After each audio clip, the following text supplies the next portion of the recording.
Bu ilin əvvəlindən xaricdə yaşayan blogerlər Mehman və Emin Hüseynovlar, Qabil Məmmədov, Alyona Əliyeva barədə müxtəlif internet platformalarında böhtan xarakterli məlumatlar yaymağa başladılar. Hətta Mehman Hüseynov canlı yayımların birində bir neçə saniyəlik şəkil fraqmenti nümayiş etdirdi. Bu saxta video materiallar hardan alınıb? Blogerlər videoları müəyyən adamlardan aldıqlarını deyirlər. Bəs bu adamlar kimdir? Bu suallara az sonra cavab verəcəyik. Gəlin ardıcıllıqla gedək. Blogerlərin internetdə qarayaxma kampaniyasına başlaması ilə təxminən eyni vaxtda Azərbaycanın yüksək vəzifəli şəxsləri ilə bir nəfər öz sosial media hesabları, elektron poçt və xaricdə qeydiyyata alınmış telefon nömrəsi üzərindən əlaqə saxlamağa çalışır. Xarici ölkədə olan bu şəxs həmin adamları güya Alyona Əliyevaya məxsus olması iddia etdiyi kadrlarla şantaj edir. Bu görüntüləri yaymamağının müqabilində 5 milyon avro tələb edir. Faktla əlaqədar Dövlət Təhlükəsizliyi Xidmətində Cinayət Məcəlləsinin müvafiq maddəsi üzrə cinayət işi başlanılır. Əməliyyat nəticəsində bu cinayət əməlini törətməkdə şübhəli bilinən Azərbaycan vətəndaşı F.S. saxlanılır. İstintaqa ifadəsində o, cinayəti törətdiyini etiraf edir və detalları danışır. Qeyd edək ki, saxlanılan şəxslə bağlı məhkəmə hökmü olmadığından biz reportajda onun adını çəkmirik və üzünü də göstərmirik. Məhkəmə qərarı olandan sonra bu şəxsin kimliyi açıqlanacaq. 11 fevralda Mehman Hüseynovla mən əlaqə yaratmaq istədim və Facebook səhifəsində, Sancaq Media səhifəsində ona mesaj göndərdim ki, xahiş elədim ki, o mənə həmin bu xanımın şəxsi həyat videolarını göndərsin, yaxud şəkillərini göndərsin. Həmin günü, yəni çox qısa zamandan sonra Elman Əliyev və Zəki bəy Səlimov həmin materialları mənə atdılar. Və hətta Elman Əliyev mənə 2 video atmışdı və mən onları baxandan sonra mən inanmadım ki, bu doğru videolardır, bu fake videodur. Bu Mehman Hüseynovun ondan gələn, onun vasitəsilə yayılan videolardır. Bu informasiyanı əldə edəndən sonra fevralın 11-də mən Facebook səhifəmdən Mehriban xanım Əliyevanın Facebook səhifəsində, ondan sonra Arzu Əliyevanın Facebook səhifəsində və Leyla xanım Əliyevanın səhifəsində orada mesaj yazdım ki, mənim əldə etdiyim müəyyən materiallar var Alyona xanımın şəxsi həyatından və mən işarə etdim ki, əlaqə saxlamaq istəyirəm onlarla. Ancaq heç bir reaksiya olmadığına görə fevralın 15-də mən görəndə ki, deməli, mənim mesajlarıma cavabı olmadı, qərara gəldim ki, məktub yazım və Heydər Əliyev fonduna, saytına ora girərək, orada müraciət bölməsində məktub yazdım, orada öz e-mailimi qoydum və telefon nömrəmi qoydum. Bu şərtlərini təzədən təkrar elədim. Mənlə Messenger vasitəsilə onların adamları əlaqə saxlasınlar. Bunu eləməsələr, mən artıq bu informasiyanı, məlumatları bütün dünyaya yayacağam. Deməli, informasiya agentliklərinə, səfirliklərinə, parlamentlərinə və s. Təxminən ayın 18-i mən deməli, Cavid Qurbanovla əlaqə yaratmağa nail oldum. Cavid Qurbanovla biz Telegram Messengeri ilə əlaqə qurduq, orada danışıqlar apardıq. Mən Cavid Qurbanova şərtini səsləndirdim. Dedim ki, mən 10 milyon avro tələb etmək istəyirdim, ancaq deməli, fikrimi dəyişdim və bu iş tez olsun deyə mən 5 milyon avro tələb elədim. Saxlanılan şəxs etiraf edir ki, bu görüntüləri ona Mehman Hüseynov və Qabil Məmmədova yaxın olan Elman Əliyev və Məmmadzəki Səlimov veriblər. Şübhəli şəxsin telefonunda bu adamlarla danışığının audio yazısı da aşkar edilib. Mehman, salam, necəsən? Nə var, nə yox?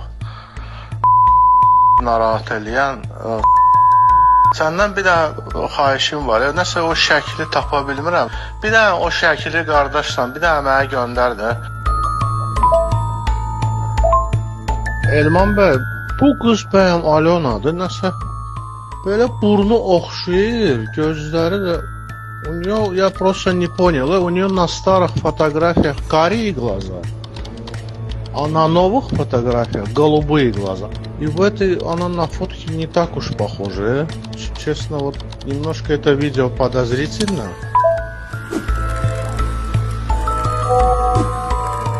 Я сейчас не дома, на улице.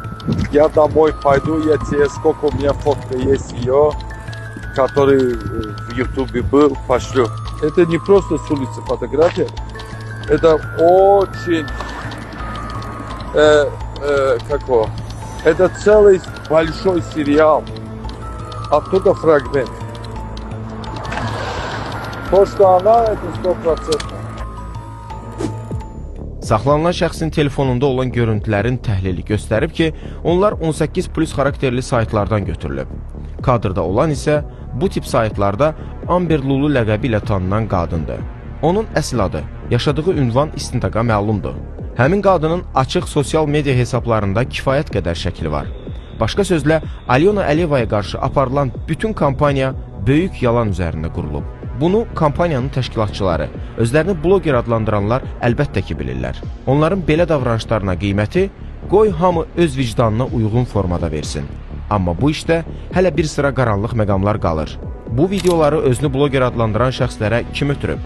Saxlanılan şəxsin telefonunda tapılan audio yazının daha bir hissəsini təqdim edirik.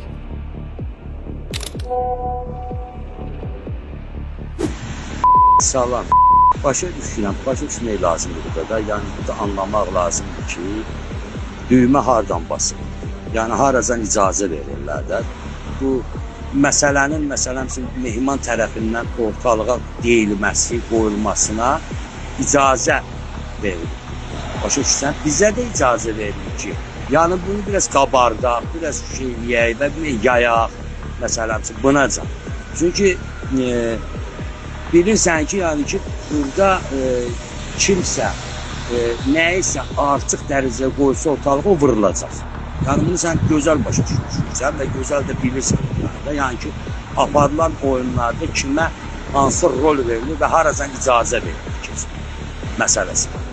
Bu çox geniş, dərin bir söhbətdir. Ona görə mən belə qısaca üzdən deyirəm. Çünki bilirəm ki, sən bunları bilirsən, ona görə səndən bu adı söhbət edirəm. Bu günləri biz, yəni ki, o icazə verilən xəttəcən gedirik də, oradan o önə keçəcək, bu çox olduqca çətin bir vəziyyət yaradır.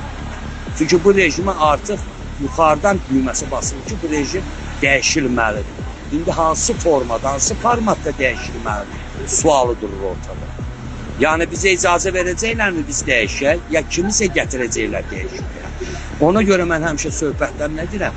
Deyirəm, böyük siyasətin içində oyun qurmağı lazım, bacarmaq lazım. Əgər biz oyun qura bilsək bu böyük siyasətin içərisində, başqa məsələ.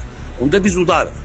Yox, oyun qura bilməsək, onda başa düşsən, cəmaatın gözünün qabağına elə bir insan çıxartacaqlar ki, onun ətəyində namaz hamı qılmağa hazır olacaq. İcazə verən kimdir? Hakimiyyət dəyişikliyinə qərarı kim verib? Öz təbirlərincə desək, yuxarıda oturan kimdir? Hansısa xaricdə oturan şəxs və qüvvə kimdir ki, Azərbaycanda hakimiyyət dəyişikliyinə qərar versin? Həmin qüvvəni güclü və qalib Azərbaycanın hakimiyyəti niyə qane etmir? Bu, artıq tamam başqa bir araşdırmanın mövzusudur. Sual yarana bilər ki, biz niyə bu mövzuda məhz indi danışmaq qərarına gəldik? Niyə görə biz buna qədər olan bu cür şantaj hallarından danışmamışıq? Əvvəl bu cür videolar peyda olanda sosial şəbəkələrin gücü, müasir texnologiyaların inkişaf səviyyəsi indiki kimi deyildi. Həmin zaman belə mövzunun efirdə işıqlandırılması, onun daha geniş yayılması demək idi. İndi isə sosial şəbəkələrin yayılma səviyyəsi, habelə bu cür videoların quraşdırılması texnologiyası güclü inkişaf edib. Və indi bu tip şantaj materialları artıq aktiv və geniş yayıla bilir. Məhz buna görə biz bu videonu təksib edən material hazırladıq. Hesab edirik ki, cəmiyyətdə tutduğu mövqedən, siyasi mənsubiyyətindən, cinsindən asılı olmayaraq heç kimə qarşı belə addımlar atılmamalıdır. Xüsusilə də qadına qarşı şantaj yol verilməzdir. Qadın Azərbaycan cəmiyyətində daim müqəddəsdir. Qızımızdır, anamızdır, bacımızdır. Bu, əsrlər boyu bizim milli dəyərimiz olub. Qadına ləkə atılanda, bu palçıq bütün cəmiyyətin üzərinə atılır. Bugün bir qadının ünvanına atılan iftira və böhtana göz yumacağıqsa, sabah bunun bütün cəmiyyətə yayılacağı ehtimalı var. Bunun qarşısını bugün hamımız, bütün cəmiyyət olaraq almalıyıq.